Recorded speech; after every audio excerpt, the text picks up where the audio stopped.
আম উৎপাদনের শীর্ষ জেলা কোনটি? নওগাঁ। আম উৎপাদনের শীর্ষ জেলা নওগাঁ। কোন সরকারি স্থাপনাকে জুলাই গণঅভ্যুত্থান স্মৃতি জাদুঘরে রূপান্তর করার সিদ্ধান্ত গ্রহণ করা হয়েছে? গণভবন, শেরেবাংলা নগর।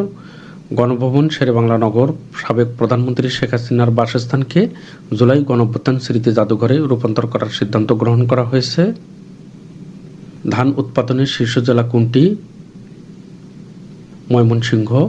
ধান উৎপাদনের শীর্ষ জেলা ময়মনসিংহ। মান্দালয় কোন দেশের শহর? মিয়ানমার। মান্দালয় মিয়ানমারের শহর।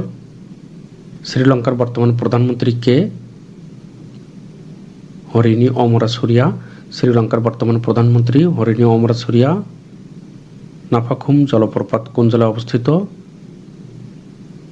বান্দরবান। নাফাখুম জলপ্রপাত বান্দরবান জেলায় অবস্থিত। বাংলাদেশের সংবিধান নিয়ে ভাস্কর্য ধ্রুব ৭২ কোথায় অবস্থিত? জাতীয় কবি কাজী নজরুল ইসলাম বিশ্ববিদ্যালয়। মাতারবাড়িতে ৫০০ মেগাওয়াট ক্ষমতার সোলার বিদ্যুৎ কেন্দ্র নির্মাণ করবে কোন দেশ? ইন্দোনেশিয়া।